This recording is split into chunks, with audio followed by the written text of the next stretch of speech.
Hi everyone, this is Arcadius and welcome back to Naval. Today we'll be reviewing the next Russian dreadnought battleship, that being Imperatrice Mariya. She's actually named Queen Mariya, but this is how I've just renamed her. And this ship is almost identical to the one we did yesterday, except one of the turrets is flipped around, that being the B turret, which actually makes a lot of difference. So as we talked about yesterday, no matter which way you aim on Gangut, you can at least use two of your turrets. However, with Imperatrice Mariya, if you are shooting either directly to the left or the right forward, you can use three turrets that can switch from this side to this side. So it's slightly better. So she's more of a forward kind of focused battleship. So if you're astern, you have three turrets that would have to rotate 180, and you would only be able to use D turret. So there's that drawback. But I mean, overall, I think it's an improvement because you're normally going to be shooting targets in front of your ship. She gets a few more secondaries. You can see along the side. So Gangut has, what is it, 16? Yeah. And then Imperatrice Mariya gets a little bit more. So we have 1, 2, 3, 4, 5, 6, 7, 8, 9, 10. So about 20. So we get 4 more. Not a lot of difference between these two ships, if you can already see that.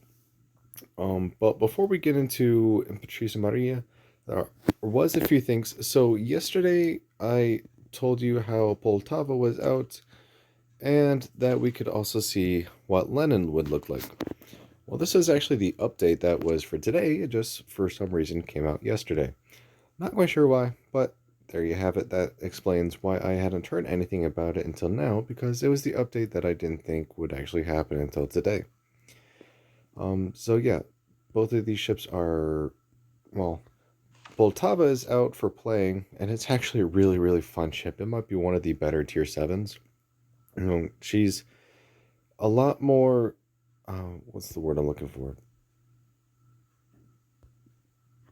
Consistent. That was the word I was looking for. She has very fast shells with very tight shell groupings, and you can hit targets pretty decently from range with high explosive and armor piercing. And you have okay-ish AA. I haven't done a lot of look into her stats yet, but I'm very impressed with the ship so far. She might be one of my favorite tier 7s. She does not have a very high shell arc, so her shells get to the target very quickly, which makes long-range aiming very easy, which is not something you can do at tier 7.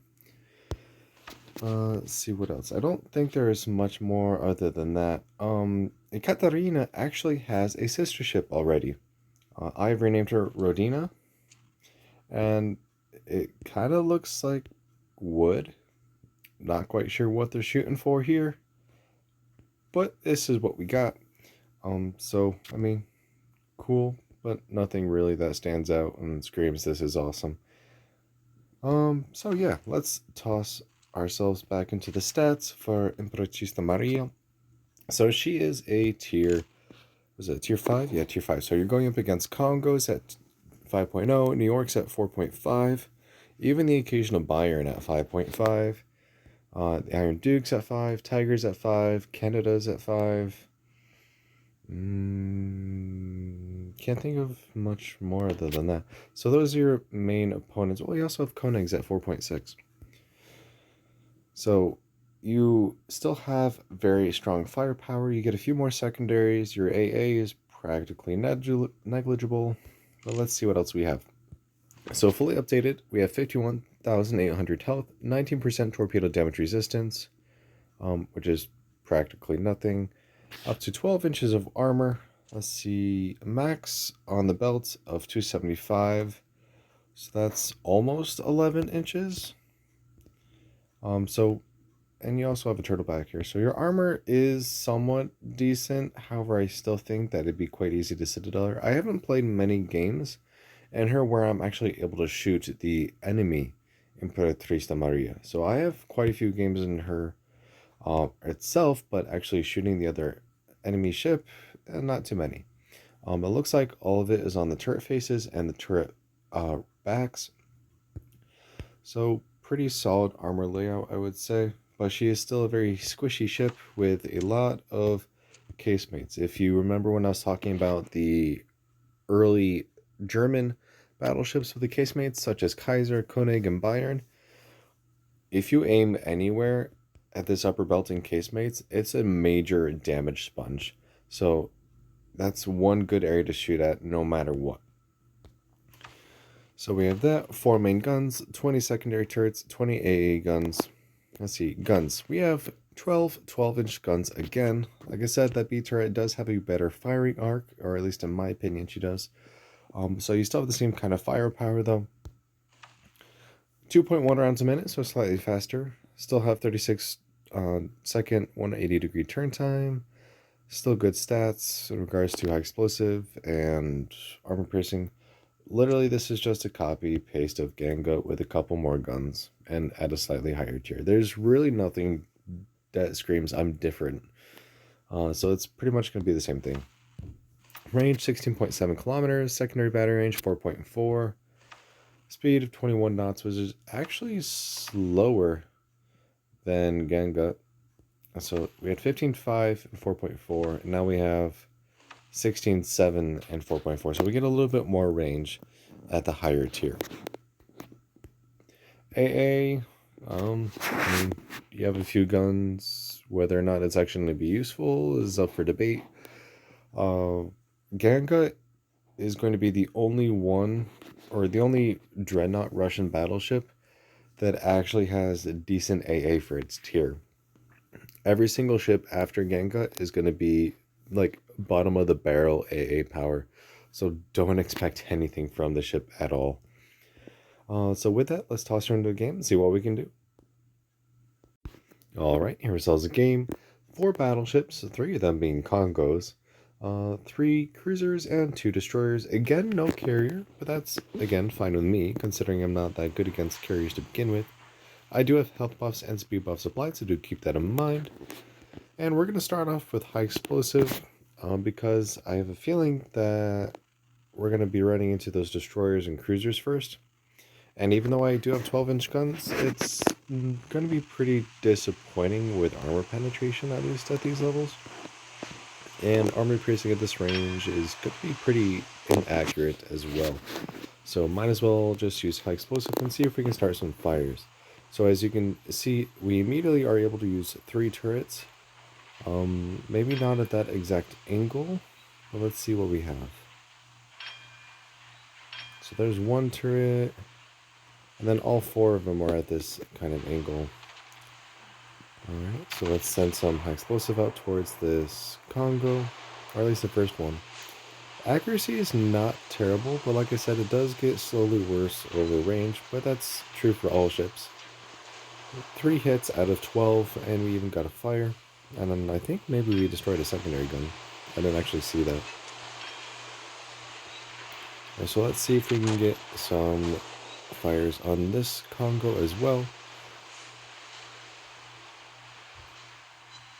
3 pens, no fires though.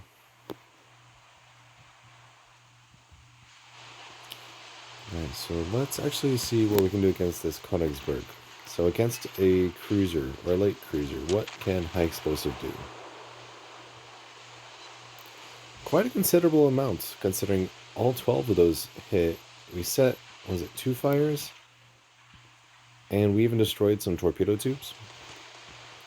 And what about a Leander? Let's see what we can do against Leander.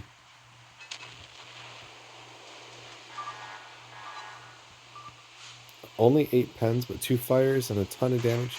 So as you can see, there's a lot of damage you can do with high explosive, but armor piercing is really good as well. So after we try and smack this Kafkas here, I'm going to switch back over to armor piercing and see what we can do there.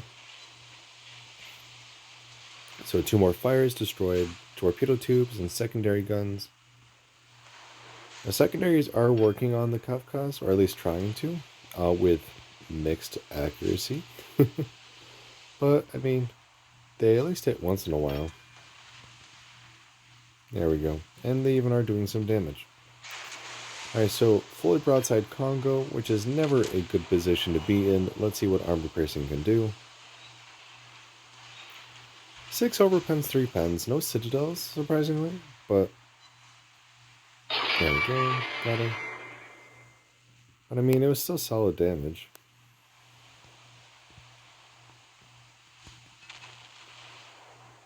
Alright, let's put another salvo in. You can definitely feel the increased rate of fire. And there we go, we have 2 citadels.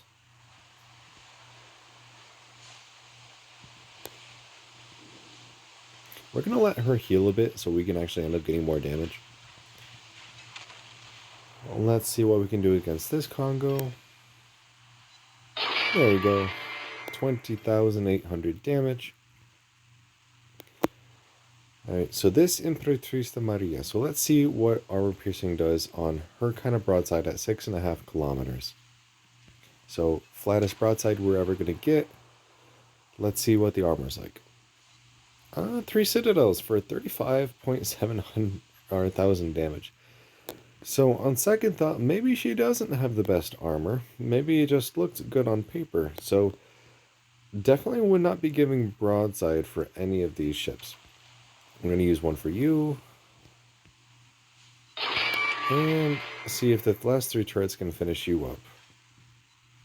There we go, double kill. And then we have Congo left.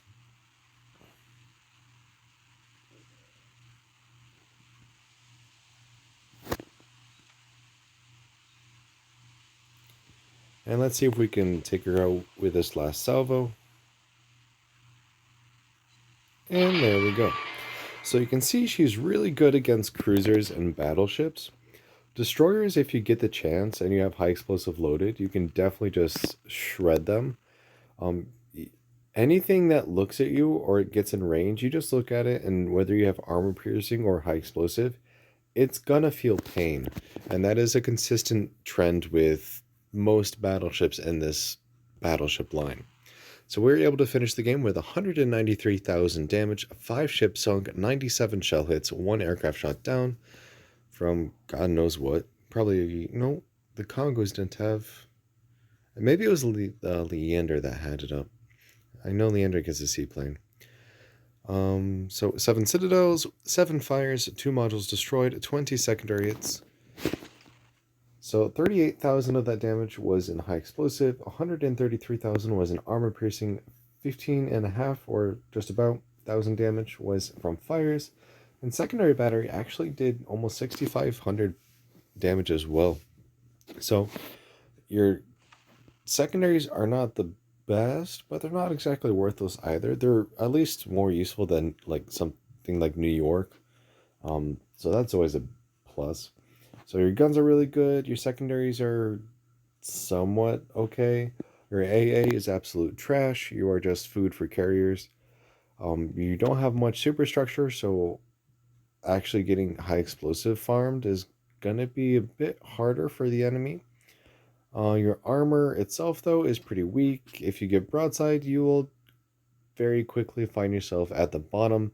So you kind of want to stay in an angle where you can use the most of your turrets. So probably A, B, and C turret, while keeping this kind of angle, or at least the best to your advantage. And just kind of keep going back and forth. So firing, and then going back in, firing, going back in at an angle. And that's the best way you're going to be able to survive. With that, I will wrap up today's video. If you like the video, make sure you like and subscribe.